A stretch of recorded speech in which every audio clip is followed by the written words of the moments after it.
Good morning, Dual Coast fans. We are joined by a very special guest this morning, and me and Russ are both very hyped. Harrison Klein with us this morning. Harrison, thank you so much for being here with us. How you guys doing, you and Russ? How you guys feeling over there? Doing amazing. Thank you for having me on. Excited to talk shop and dive in. Talk shop. I like that. We are, man. You know, we're not only we're happy to have you on here and get to know you. You know, we you and I have talked. We've had a little discussion, Harrison, but to really find out what you're doing with Sauna Strong, what you're doing about changing lives, both mentally and physically, becoming more resilient. You know, you were in the corporate world, right? You were in real estate. And then you transitioned, and I want to hear about that transition. What really inspired you to go from corporate world into Sauna Strong? You are the founder of, and you talk about red light therapy. You talk about, you get in, you've got a world-class gym, you've got the sauna, you do the cold plunges. Just about 9 days ago, you ran a marathon. Yeah. So, I want to hear about the marathon. I want to hear about the recovery. My daughter on Sunday just did a 30K on a trail in Connecticut. So I was talking to her last night, and she was like, I was not as sore as I thought I was going to be, but they say that day 2 is the worst. So maybe you can identify with that. Yeah. But, we're so stoked to have you and to hear all about Sauna Strong. But you know what? There's something that I want to read. And this is really, really important. And this comes off of your website. It says to live Sauna Strong is to embrace a lifestyle of growth. It's the thrill of a group class, the stillness of a sauna, the glow of red light therapy, and the joy of community, a community event. It's choosing progress over comfort, connection over isolation, and resilience over retreat. At Sauna Strong, we don't just get strong, we become Sauna Strong. Love that statement. I love that. Yeah. Love that. A lot of that I imply in my own with Move Today 365. It's a lot of what we talk about. We talk about progress, not perfection. So tell us today a little bit of the transition. What inspired you to go from corporate world into saunas and creating Sauna Strong? Yeah, for sure. Well, thanks for the intro. And honestly, what you just read, that statement, is a big reason why I made the transition, because I was feeling a lot of those things. And personally, I started to notice that I was in a cycle in the corporate world. And mind you, I love my job. I had a dream real estate development job. I went to UW-Madison. I double majored in real estate and finance. I really thought my path was real estate and climbing up the ladder and, maybe getting involved in equity deals and things like that. So that was what the framework of society had kind of taught me. That was where I was supposed to be going. And I did it for 4 years and I loved it. It paid super well. Again, I loved it. I showed up energized and I liked what I did. But I really started to notice that I was in the cycle of I would wait for the weekends to come. And on the weekends, I would typically go party with my friends. And then I would get Sunday scaries. And then I would dread Mondays. And again, I would wait for the weekends. So as I started to mature more and kind of learn about different modalities, and I'd always been into fitness, like running and exercising and lifting weights and those kind of things. I've done Spartan races and high rocks and stuff like that. But as soon as I started to get tapped into mindfulness, did I become more present what I was actually doing with my life and where things were going. And you can look around and see a lot of people who kind of grind it out for about 40 years in the corporate world because that's what we're supposed to do. And then you retire at 65 and then what? Now we just go sit around and spend all of our retirement funds, or we go travel and then we live life. So I really started to have just kind of these awakening moments, and I could look at other references around me and kind of see it too. Simultaneously, the owners of the business I were working at were extremely visionary. And they were crushers. They were super high level. They were making really good calls.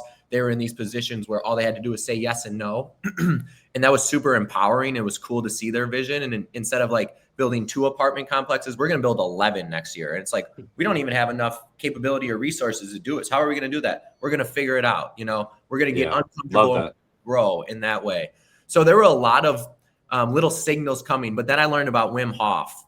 And as soon as I learned about Wim Hof, that's when my life really changed. November of 2020, I haven't missed a day of the Wim Hof method since November of 2020. So almost 5 years, every single day, I've been doing the Wim Hof method.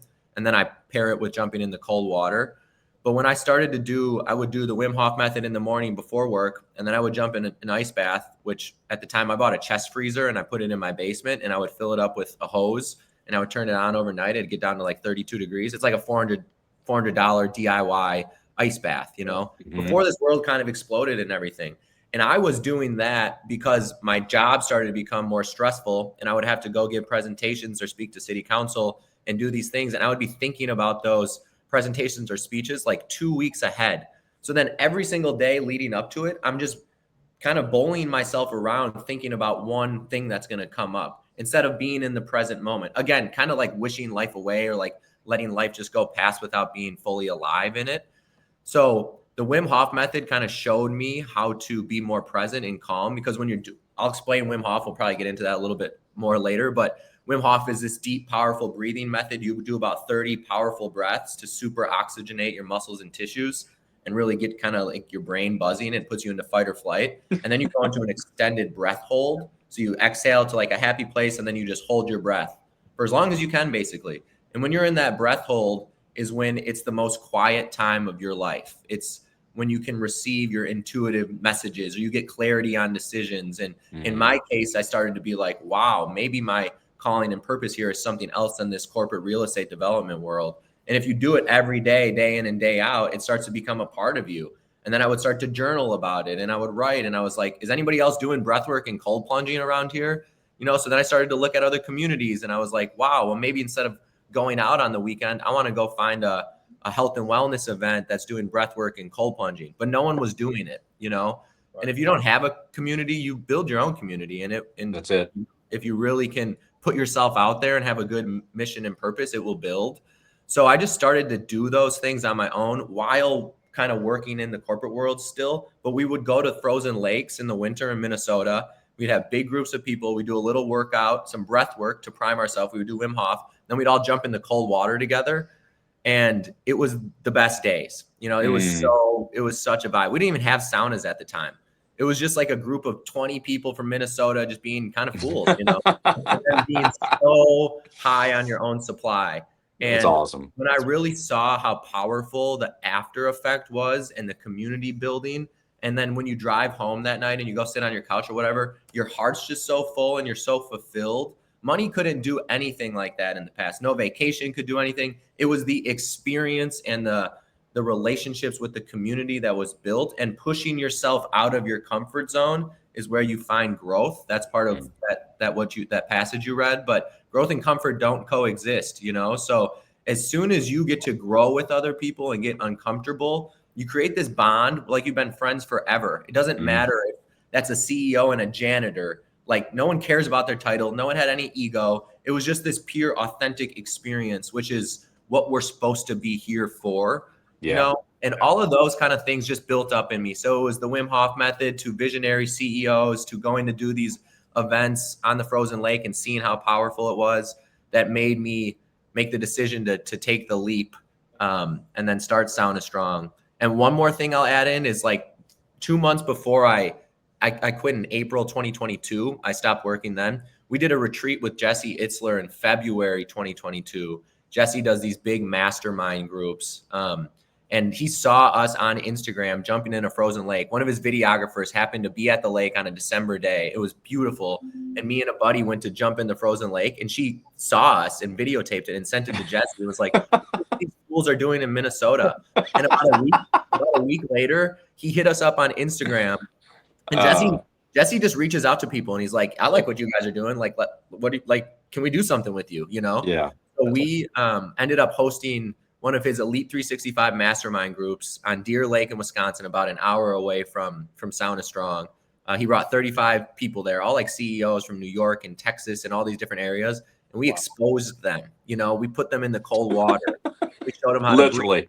And we did hikes, shorts, but again, like that that weekend, and I kind of knew I was going to leave, but when that happened, I was like, wow, God, like, thank you for This is it. giving me the real clarity that now we should do it. And it was such a success and such a hit.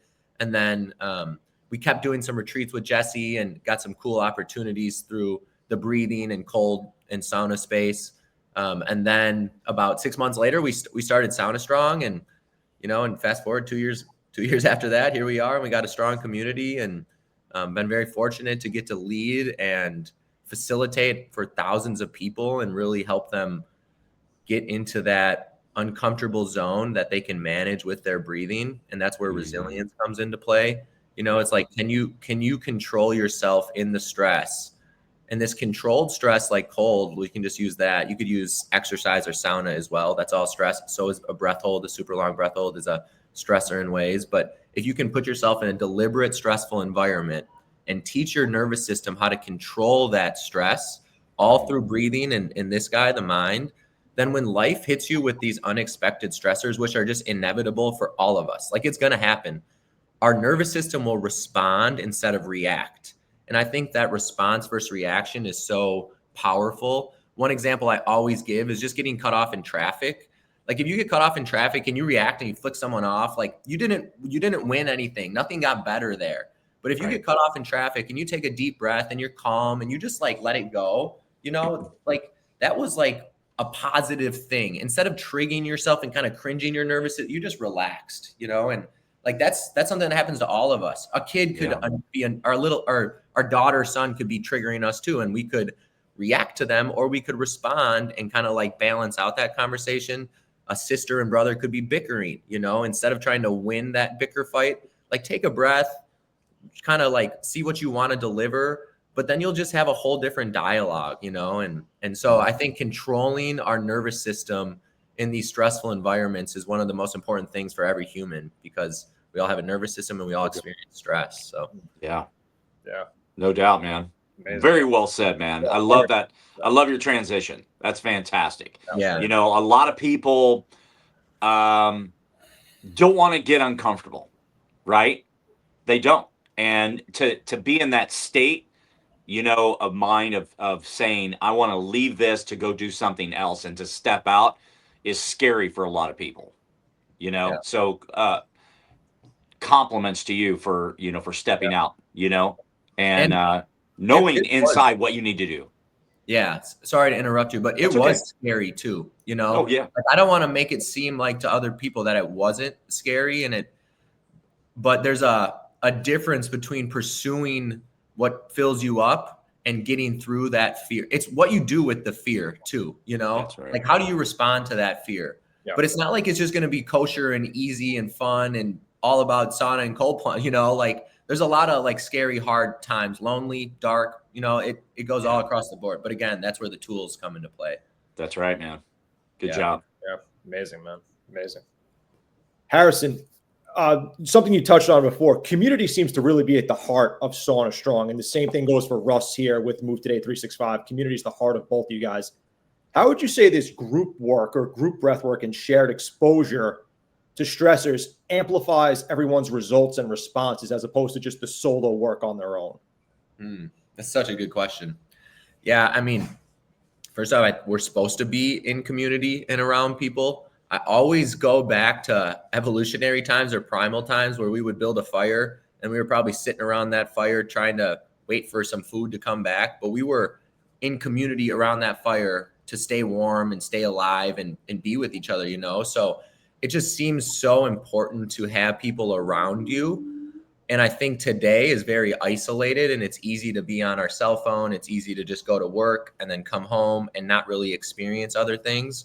So the reason I'm explaining that is because society is really a big part of what hurts community, you know, like the way that our society kind of puts us in these different silos and gives us these preconceived expectations of how we're supposed to show up is just, it's kind of sad, you know? So we're really trying to break down those walls and make it like, I gave the example earlier, but a CEO and a janitor can be in the same community. It doesn't matter what your title or your status is, you know? And when you get to share those experiences with other people and integrate the work that you did and talk about it, you know, articulate your feelings and what actually happened, that's when you embody that experience. That's when you truly have it become part of you. You could do a crazy cool breathwork session, go to a whole different place and not integrate it at all, not talk about it at all. And you actually might have some trauma from that because you didn't really work through whatever came up during that breathwork session. So yeah, I think being able to integrate and know you're supported and safe around that community while you're doing these things is really important. Breathwork is one thing, but it's way easier to jump into cold water with people. Like that's a perfect example. Yeah. You immediately will stay in the water longer. You immediately will start supporting the other people too. You'll work on breathing and staying calm. Maybe your people are holding hands or like they're smiling with each other, but instantly you have this other level, this other tier, whereas you kind of feel accountable, responsible for the other people, but in a positive, uplifting way, So yeah, communities is so cool. The fitness space, like community, like CrossFit and High Rock, like those are communities, like CrossFit is really just a huge community of people that want to work out. It turned into like this sufferfest kind of thing for some people, but in reality, like these group fitness places too, they're just building community. And that's the same thing you can do when you sit in a sauna together and you talk and all you're doing is sitting in swimsuits. And again, you don't know people's titles. You build this authentic relationship and you talk about real stuff, So yeah, community is the heartbeat of Sauna Strong. It always will be. And it's way more fun to do it with people, like you don't have to do things alone, but it's just more fun to experience things with other people. Like if you're on top of a beautiful mountain and you're like seeing this view alone, you kind of think sometimes like, wow, I wish I got to experience this with my loved ones or some other people. I'd like to have my dad experience or whatever it is. But that's just like that sense of sharing and belonging that is so core. It goes back to those evolutionary times that community is really everything. And I also think kind of wrap on the community stuff with this, but social wellness is blowing up right now. But also that was what I was craving. I was like, I don't want to go to the bar with my friends anymore because I'm in this little cohort. We care about what we're wearing. We're trying to do like it was just this different intention. I wanted to find community in health and wellness ways. And fitness has always kind of been there, but the sauna and cold and breathing and even like yoga space like that, now we're creating a whole different experience because after it, you're all high off your own supply and you go sit outside or wherever and you hang out and you talk shop and it's like you're going out to a bar, but you just step forward in life instead of like consuming bad things and maybe stepping backwards, So I think social wellness space and kind of redefining how people are going out and socializing is really changing too. Yeah. So good, man. I totally agree with that. I heard there was a statistic or something along those lines for like New York City run clubs on like Friday nights have like 5x'd in the past couple of years. Like instead of people going out like drinking to the bars and stuff like that, they're out running on like Friday nights. Yeah. Yeah, how cool is that? Yeah, it's awesome. Now, I mean, that's a big thing over the past couple of years, and now I saw a statistic recently that said that it's like 5x, something big. Yeah. I think like sauna parties. Like there's this group called Othership out in New York as well. There's this stat. It was like sauna parties have surged by 1,100% in the last year. Wow. So it's really all about this social wellness. Yeah, and it doesn't really matter what age you are when you're doing that either. Like I have 75-year-olds at Sauna Strong and we have 20-year-olds as well. And those two have sat in the sauna together and they talk and they jam. And the 75-year-old brings this beautiful spirit. He's like, wow, I feel younger here. That's and great. And the 20-year-old's like, I want to learn from this 75-year-old. There's everybody across the board. There's couples and friends and teams and so it's just so cool because there's no barriers. There's really not a target person or there's not like an avatar for Sauna Strong either. It's like, who are we targeting? If like you're Lululemon, you're targeting a 32-year-old mom who wants to wear leggings. Like we don't have that, it's everybody. And that's how it should be. That's how it should be. Yeah, I agree. I think that holding hands in an ice plunge cold plunge is like the modern day Kumbaya, right? Yeah. That's cool. Togetherness, we are together, and that's what I preach. And the thing about it is like you and I have chatted, with Move Today 365. It's all about social connection. And what I love is when we go on and we do these walks one time a month, it's like I look forward to socially connecting with people. you're walking with somebody different, and I like to move amongst the group and get to know other people and dive into their life and what's been happening over the last month. And and that's the beauty of social connection that we've been missing, right? And a lot of people are still missing, right, in their lives. So, Big you time. know, yeah. So I want to go back 9 days ago. You ran the marathon, right? And you're fit. You're an athlete. There are challenges that we all face in life. There are hurdles that we have to overcome in our life. A marathon is nothing easy at all, right? About that. And it's going through the training, it's going through the mindset, it's preparing your mind and your body in that moment in doing that marathon. And I don't know how many that you have ran, but what is it that you have had to overcome the most for yourself through this time, whether it was the training or the actual event itself or recovery? Yeah. Awesome question. Yeah. Marathon's such a cool accomplishment, first off, for everybody and I anybody. agree. This was my first full one. So it was just a cool journey. I think the one thing I had to overcome the most is managing the training with running a business and balancing social life, or just like wanting to also enjoy life too through it, because the training is very rigorous and I was shooting for a very fast time, so my training and recovery is more important than the training, to be honest. You can only train as much as you actually recover, and recovery is what we preach at Sauna Strong here. I call it the healing headquarters, because it's just a straight healing lab. We have red light therapy, infrared, cold plunges, traditional sauna, PEMF mat, which is like magnetic frequencies. I'm doing breath work all the time. I'm very well versed in mobility and functional training. And I have some people here who were like in Cirque du Soleil, who are like on a different level of movement patterns, who I've really learned a lot from. Awesome. So I think it was balancing all that and making sure my buckets were kind of even, because inevitably you're going to let something drop when you start focusing fully on something. The greatest people will say you have to sacrifice all of these different things to become where you are, which is so true. You're not going to go out till 2 a.m. and then wake up in the morning and run 20 miles. So you would obviously have to sacrifice that, for example. That would not really cross my sphere. But one thing I had to really balance was like, am I training too much? Am I spending too much time recovering, which is a gift in a way. And also it's important that I had balance in business and balance in the social life and everything. So what I get caught up in really just staying super laser focused on like the training, for example. So this 16-week block was a cool thing for me to be extremely focused in life and also find the balance that I could still enjoy things throughout the process. Because the reason you're doing it is to enjoy it and have fun and do something hard and grow and get uncomfortable and be disciplined and all of that. But in reality, it's just to have fun too. Like if you're not having fun when you're doing things, then if things are a little too serious when you're doing things. So I think for me, that was a big thing. I almost took it too seriously at some points, and that's what you can learn from. I also think you'll perform better if you kind of have this fun edge with you, where you put in the work. Preparation separation's in the preparation. So however prepared we are is really important. But also, can you enjoy that and smile through it? And during that whole race, I actually, unfortunately, had a little heel issue come up before the race. So I had to deal with that from mile 5 to mile 26. So I was in excruciating pain the whole time.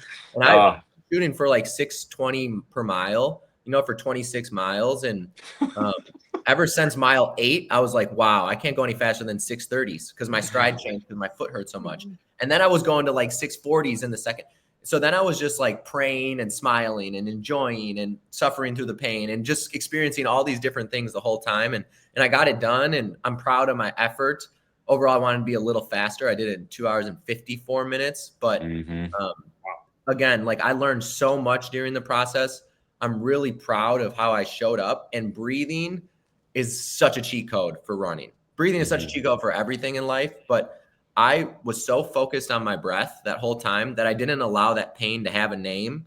We could let pain have a name and I would have quit the run, or I could allow my nervous system to stay calm and not guard, because you have so much compensation going on when you're injured that your muscles will start to tighten up and things like that. But if you breathe and you stay calm and you regulate yourself, not only for oxygen efficiency for the run, but actually for the pain management in my case, it was really cool to put my breathing to the test, you know? And that's why another reason I want to do it is because I wanted to just go breathe through my nose that whole run and just be so locked in. And it's the most meditative state. And, you know, you absorb 20% more oxygen through your nose. So I like showing the stuff that I do here at Sauna Strong and lead and facilitate. I experience that on my own, you know. I really believe that we should only preach if we practice it and implement it and do it. And if you experience and do it, then you can kind of teach and share more versus like reading it in a textbook. You know, you don't really have that true experience.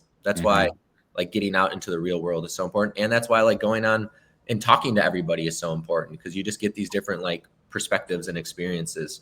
Yeah. So the marathon was balancing the training. And then I guess during the race too was managing that pain with breathing. But that was kind of fun in a weird way. Yeah. Wow. You know, you had set, before we jump off the marathon, you had set a personal goal for yourself, and you didn't meet that goal on your time wise. You're a little bit behind on that. But what is so important that we can take away from that? Because some people can really beat themselves up by not meeting a specific goal. But the thing about it is you accomplished what you wanted to accomplish. You're running 6:20, minute miles. Like, that's incredible. You know, Dan, what's your minute mile?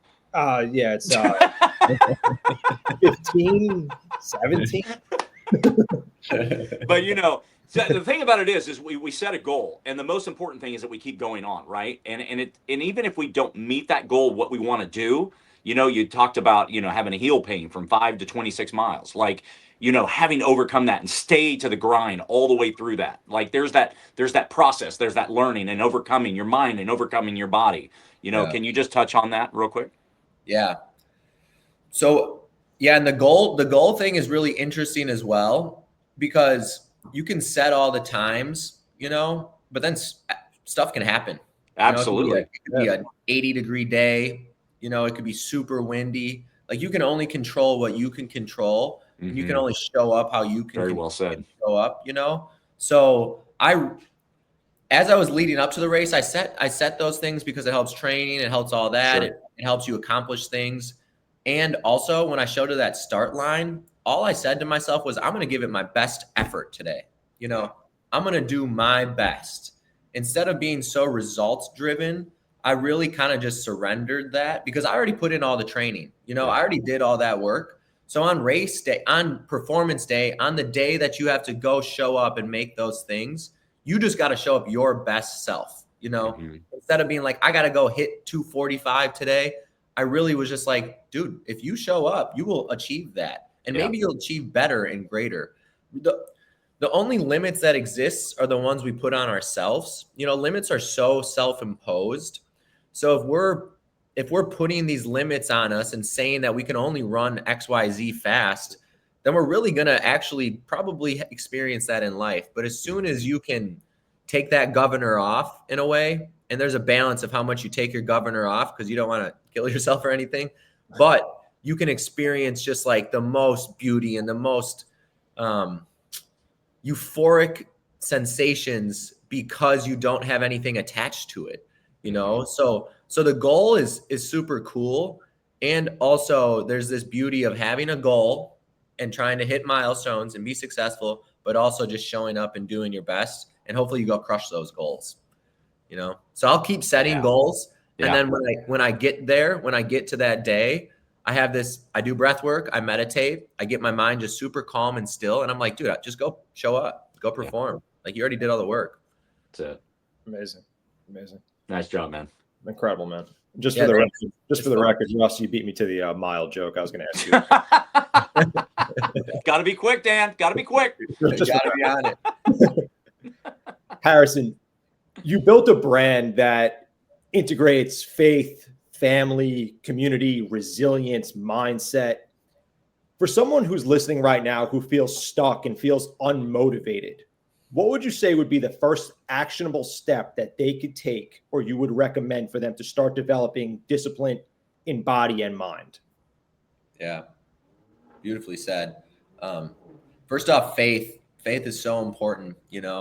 As soon as you can have a daily prayer practice, and I'm not really religious, I'm more faithful. I believe that the way we show up and act is our faith. Like church, I go to church on Sunday, but I don't really preach church to people. I'm like, we're the church. How are you showing up for other people during the day? So the one thing that can help you get unstuck is like anchor yourself to God and pray, because that just opens up so much beauty and love, and you just like don't worry about as many things. But practically, one of those layers would be prayer, but it's forming these habits and these good systems and routines to make sure that your nervous system is primed to go operate in society. So like first thing in the morning, don't look at your phone. Don't think about work right away. Don't do anything really. Take 5 minutes to just breathe and be calm and set your mind, and then kind of stack your day through that, So instead of going into busyness, we go into emptiness. And in the emptiness is when we really can kind of like get rid of anything that's unstuck, because now we'll start to be like, oh, I'm kind of stuck in this area. I'm going to listen to this well, and then maybe I'm going to go act on that, So I think stacking our morning is really important. And the morning starts the night before. So the night before, being kind of prepared with what you're going to do in the morning, knowing that you're going to wake up and do your breathing, and then take a 30-second cold shower, and then drink 16 ounces of water with hopefully some electrolytes or lemon, and, before we drink caffeine. So I think like stacking our morning and getting our mind, body, and spirit really primed for the day allows us to go operate in society at just like a whole different caliber and tier, So having those things helps you get unstuck, because now you're not building all these things up in your mind and you don't have as much monkey brain. You're more so clearing all that out and allowing yourself just to authentically show up and experience the day as it is, and be more present with it instead of worrying about whatever you're stuck on. And then if there's something that you particularly wanted to dive into that you're stuck on, or you really want to work through, breath work is where I would go. I would guide someone through a breathwork session, and I would understand what's going on, what they're stuck on, and we would talk about it and we would process through it. But the reason you would do breathwork to work on something that gets unstuck is because typically when we're doing breathing, we're breathing through our low belly very actively or slow, but we're activating our diaphragm and our parasympathetic nervous system response. So it's taking us from fight or flight. And when we're in fight or flight, we're probably stressing out about what we're stuck with or what's going on with us. And as soon as we get to the parasympathetic response, our whole nervous system starts to calm down. And then we can really process and work through it and feel our feelings and express our feelings. Talking about our feelings is important. It doesn't have to be like super soft and sappy and stuff, but like men need to talk about their feelings too. Men need to get vulnerable. Women do as well, but women are a little bit more open and receptive. They go have talks where they talk about this stuff, and it's not gossip either. Like I can't stand gossip. One of our sayings is no ego, no drama, just community at Sauna Strong, but talk about real authentic things. And if you're stuck on something, you have to share it, but you have to be in this prime position to share it, So that's where stacking your morning and having your nervous system ready to go talk about it or process it is really important, because otherwise you're going to kind of have a disruptive pattern that's going on as you're trying to work through those things. So there's a lot of people who will go away for weekends and do these retreats and stuff and have these traumatic experiences kind of unwound through breath work or different, experiences that they go through. But here at Sauna Strong, you could do that in 30 minutes, like you really could go do that right away, but you have to be primed. You have to be in a good spot for it. Sure. And typically when people go away for those weekends, they're just allowing their nervous system, because they're getting away from busyness. They're doing, that's why people go do that. But we can also do that just like wherever we are. So, so I think stacking your morning, first off, prayer is so powerful, but stacking your morning. And then if you really got to work through something, going into a deep breathwork session, and Wim Hof's a good source for that. There's a lot of, I have different breathwork protocols and stuff, but there's a lot of things out there on YouTube you can look up too. But having that breathing practice is really important. Awesome. That's good. Last week, Ryan Patrick took us through some breath work and took us through an exercise. Yeah. And Dan and I got on the phone and talked about it afterwards, because we Yeah. had similar experiences, but different experiences. Yes. Like I was in that state of just like you said, empty, right? And I just felt like boom, everything was gone. And we're talking like 20, 30-second exercise of breathing Yeah. 20 times, right? At different levels. And I experienced this light floating kind of experience where I could still hear stuff around me, but it was like silence. Yeah. And coming out of that. And then Dan, your experience was? Yeah. So we did like the prolonged exhale. So just prolonging the exhale for about 20 or 30 breaths. And, you kind of get this like euphoric, lightheaded type feeling, but you also feel relaxed simultaneously. It's like nothing else is around you. You can kind of just space out. You're on your own. You forget about everything for a second. And I was telling Russ, I was like, yeah, man, I got like a little bit dizzy, but it was like it was a good feeling. It was a good feeling. Just let everything kind of go. It was interesting. So when you talk about stacking your morning, I agree. That is a great way to start. How did the rest of your days feel too after those feelings? Totally relaxed. Yeah, I felt relaxed. Yeah. Like relaxed, really calm, probably not very reactive, probably more responsive, probably a little more dialed in on things, just for sure. Yeah. Sure. Yeah. It's really interesting that was the first time I've ever done that practice in general. Like I've never really done a breathwork session. And that was just a really quick 30-second session. And I felt different just from that. Yeah. Crazy. Yeah. I mean, Andrew Huberman talks about it, but you can do this physiological sigh, which is a 2-part inhale and then a long exhale through your mouth. And you extend that exhale longer than your inhale. And you can do that for 5 times and you will switch your nervous system response. That's 30 seconds.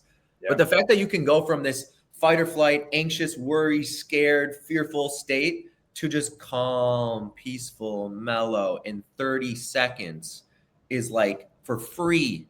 It's free. Breathing is free, that's the most universal, powerful tool for every human. The first thing we do when we enter the world is breathe. The last thing we do when we leave is breathe. You breathe about 20,000 times every single day, every moment of your entire life, So just to do some conscious, be aware of your breath, that's when you really can kind of change your state and use tools and reach desired outcomes where you perform better or you get to sleep better or or whatever it is. It's so universal and powerful. But yeah, it's also so cool to hear you guys articulate how you experienced it. I think that's another part of like the shared community, because now you articulate your experience and you have some connection to what it is. And if you journaled about that too, you would even integrate it more. You sharing it is great verbally. You writing it down and seeing it on paper is amazing, but that's when you start to like plant it as, oh, we should do that again. I had that feeling. I kind of want that feeling again. Maybe that should be something that I'm doing every day now. Maybe I should share that with my loved ones because it gave me such good, so now it's this trickle effect. It's the ripple effect just from your 1 30-second breathwork practice that you in community really exponentially grows. So it kind of comes back to what we were talking about earlier. Yeah. So true. Talk with us today about the person that is stuck. They're home, they're isolated, they're stuck, they're not moving, they're not doing, they're not socially connected. Can you address anybody that's going to hear this podcast? For the person that is stuck and can't move, what are some practical steps that they can take to get themselves back into alignment? Or maybe they've never been aligned, but maybe they can get themselves back into alignment, moving, socially connected, doing the right steps that maybe don't have like a Sauna Strong in their community. They have other things, and a lot of people fear gyms and all that kind of stuff. But for the person that's stuck today, address some things that they can do to get unstuck. Yeah. It's so relevant and prevalent too, so it's such a great topic to talk through. But the first thing I would say is if they can do a box breathing practice. Box breathing it just brings you to the present moment, and box breathing is very simple. So it's a 4-second inhale, a 4-second hold, a 4-second exhale, and a 4-second hold. So it's just this nice little box. You do it all through your nose. You really want to breathe through your low belly while you do it too. But if you do that for about 4 minutes, it just starts to bring more presence and awareness to our environment and situation, you know? And then you kind of like realize like, oh, I am a little bit stuck right now. You know, maybe I should start to do something. And then maybe they go on a walk. You know, like I think walking is one of the most powerful tools. If I were to pick like two things, it'd be breathing and walking, you know, because we could walk all day and you're just out in nature, you're getting fresh air while you're walking, it's quiet, you have to breathe while you're walking, you're pretty tuned in, you know, but there's so much good things about walking. So doing breathing and walking can really be a start to get you on that path to get unstuck, you know, but first it just comes up top, you know, and the reason I started with box breathing right there is because it's all a mindset shift. We're making ourselves stuck in a way, you know, but you want to be empowered and feel excited to get unstuck. You know, you don't want to like have this shame that you like kind of bottles you up and kind of like puts you down the path of like, oh, I don't need to do any of that stuff because I'm already stuck and this is how I experience life, you know. As soon as you start to tune in with your breathing, that's why, again, like I say, breathing first every time. That quiets out the monkey brain and society a little bit and allows you just to tune into like what you need to feel and experience here. So yeah, another thing you do, you got to get out in community if you're stuck too. Just go put yourself out there, you know, which is hard and it's uncomfortable. But we actually hosted an event at Sauna Strong last Monday, like a founders event. And one of the founders came up to me and they're a young entrepreneur and they're having a really hard time doing anything but their business. And they do their business all on their own and they don't get out. They're not really exercising. They're not really doing anything. And after the event, he was like, this is the most alive I've felt in years. Like he hadn't experienced being around people. We did breathwork, sauna, and cold, and we had these connection pieces. So we had like questions and topics they would talk through, you know, but that was an example of someone who was stuck, saw an event because of it's called Twin Cities Startup Week, but because it was a founder focused thing. So he felt comfortable showing up to it, you know, but he also had to put himself out there. But then he came up to me after and we had a conversation and a dialogue about his experience with it. And he's already reached out on LinkedIn and Instagram, you know, so now he's getting unstuck a little bit just by one experience. But if you do that on your own, I would say you start with some breathing and then you go on a walk and then you start to get more energy. And now I do things more physical, you know, like the breathing and walking it's a little more physical because now it just like starts to shake things up. That plays into the mental and the spiritual and the emotional as well. But this physical body needs to move to experience the other things too. So yeah, I kind of always come back to breathing. Yeah. How many times in the box breathing do you do it? Yeah, I would do that for 4 minutes. Okay. About 4 minutes. And think about it. That's 16 seconds per breath. Okay. Yep. So that's about 3.5 breaths a minute, maybe 4 breaths a minute. Let's say easy numbers. We're doing on average humans 16 to 20 breaths a minute. Okay. So if we go to 4 breaths a minute, we just cut that by a fifth, you know, or we cut it huge amounts. And another thing I think about breathing this way too, but the less we breathe, the more efficient we are. Okay. So the less we breathe, the more efficient we are. I also believe that the less we breathe, the longer we will live because we're not using so much energy by powerful, stressful breathing. If it's calm and slow and coherent, like our heart rate stays lower, our brain stays calmer, our hormones function better, our immune system's stronger if everything's in coherence, you know? So that box breathing makes it about 4 breaths per minute, really slows everything down, you know? So about 4 minutes of that box breathing, you did 16 breaths. That's what you would usually do in 1 minute, you know? So just like those numbers are good to kind of hear because if you can get through 4-second box breathing and you can hold on empty, first off, that's a good little skill because at first people probably won't be able to do it. Yeah. But then you start to be like, you connect to your breathing differently. And now you're like, wow, my heart rate's calmer. Maybe I should just breathe slower generally and be more mindful about my breath and consciously aware of it, you know? And then a lot of Novak Djokovic, was the best tennis player in the world. Now there's some young studs coming up, but he practices he practices with mouth tape. And on an interview I saw, it's probably like 2 years ago now, a lady was like, what's the number one thing you would recommend to people? He said, conscious breathing. become aware of your breathing, because when you have that high performance and you got to score a point, you have to make a serve.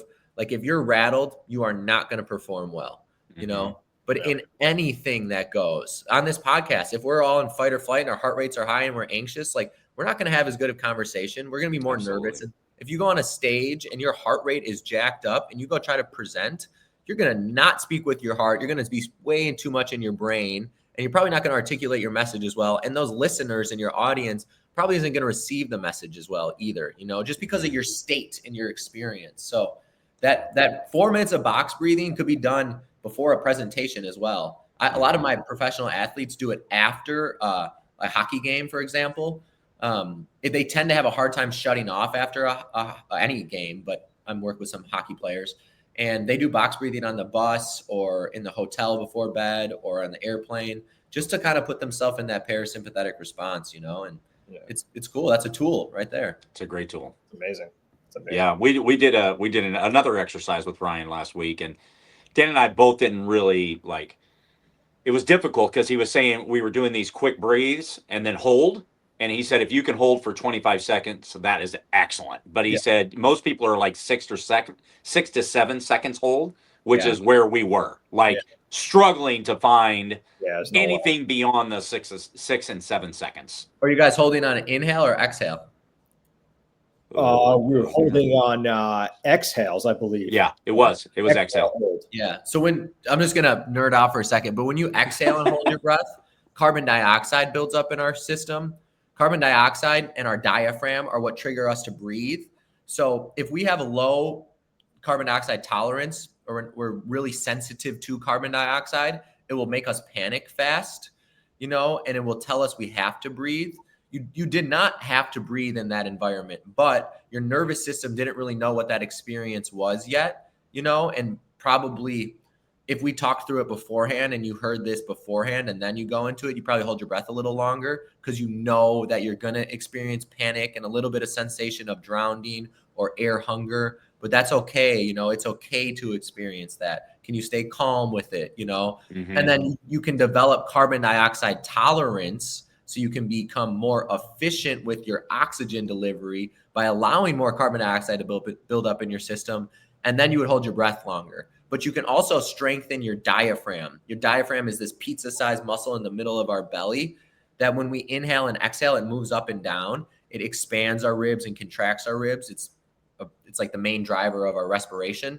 So you can strengthen your diaphragm. If your diaphragm's stronger and you have good carbon dioxide tolerance, then you'll be able to hold your breath for a very long time. And all that means to me is that you're very, very good at controlling stress, because it's stressful to hold your breath. That panic sensation is a stressor right there. So it's also cool to know what's going on physiologically and biochemically with the breathing, because the reason we get all these benefits from it isn't because it's just spiritual and woo-woo. It's because it's biochemical reactions and physiological responses that happen from biomechanical movements of our breathing. It's very scientific as well. So it's this beauty of like science and woo-woo spiritual. I like them both. How do we blend them? That's one of my big missions right now, purposes, is to bridge that gap from the functional world to the spiritual world, because we all need to experience it. It goes hand in hand with the corporate world to kind of the world that I'm in now. It's like, how do I bridge that gap? How do I get into the corporate world and introduce these things so that they can perform better, and so that they don't have Sunday scaries every Sunday, and so that they find different communities, and kind of see what's going on with their experience. But it's pretty powerful. That is powerful. Very powerful. Russ, me and you were breathing too much out here, man. I don't know about your state, but I'm very calm right now. Everybody's calm. You can tell. Harrison, we'll probably close out with this one, but we have this statement or this quote that we finish out every show with, and that quote is, wellness is not about progress. Wellness is not about perfection. It's about progress. And we close out every show like that. We usually like to ask the guests what that means to them. So what does that statement mean to you? That's beautiful. Well, I think progress is where we find happiness. Growth and progress really is is like happiness for us. If we're stuck and not growing and we're not having progress, then we're really not experiencing life that fully, And I always think about the Vince Lombardi quote, but you can chase perfection, but you'll never achieve it. You really only be excellent. Perfection isn't something that's attainable. Excellence is something that we can really, really get to, though, by just like these daily practices and all the boring stuff. But yeah, there's not making it something that has to be perfected and something that you can just improve on is such a good framework, because then you're not shooting, again, goes back to the goals too. Now you're just going to show up your best instead of be like, I got to be perfect at this. That doesn't exist. You could achieve excellence through that, but you'll never be perfect. So just the daily progress, like that's where it's fun too. The journey is the destination, and that's when I hear that, like that's exactly how I perceive it too. But yeah, wellness it's just this journey and consistent progress. Also, as soon as you think you're good at something, then you're not good at it. As soon as you stop asking questions and getting curious, now you're losing. As soon as you think you're going to be like teaching everybody and you're not the student anymore, now you're going backwards, So just keep that fresh student mindset and always wanting to learn and be curious and expand and progress and not chase perfection, but really just achieve excellence through that. I think that's it's such a cool framework. It's very much how we operate here too. So yeah, well said. Awesome, man. Harrison Klein, thank you so much for being with us. Been amazing. Harrison, where can people find you? Where can they find you? You can find me on Instagram, Harrison Klein. Also follow Sauna Strong. I'm on LinkedIn. I'm hosting a winter retreat this winter. So I know, Russell, we kind of chatted about that a little bit in the past, but those things are life-changing. They're the most transformative weekends. So that'll all be on my social media. Mostly I'm on Instagram and LinkedIn and stuff like that. But awesome.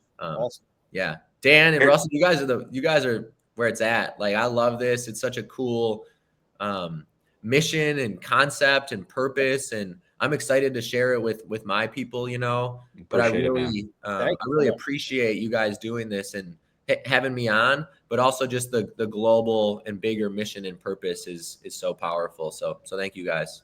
Thank you. Thank you, man. Hey, we're in it together. We're in about changing lives, right? However we can impact lives, however we can motivate people, inspire, educate. That's our goal, and you're doing it. You're changing lives.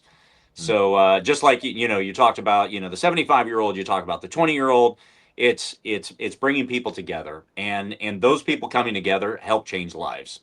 That's beautiful. Love what you're doing, man. So good. Awesome. Yeah. Appreciate your time today. Really appreciate your time. Thank you so much for being with us. Dual Coast Podcast, Harrison Klein, logging off, guys. We'll see everybody next week. Thank you so much for listening. Let's go. Thank you. Let's go.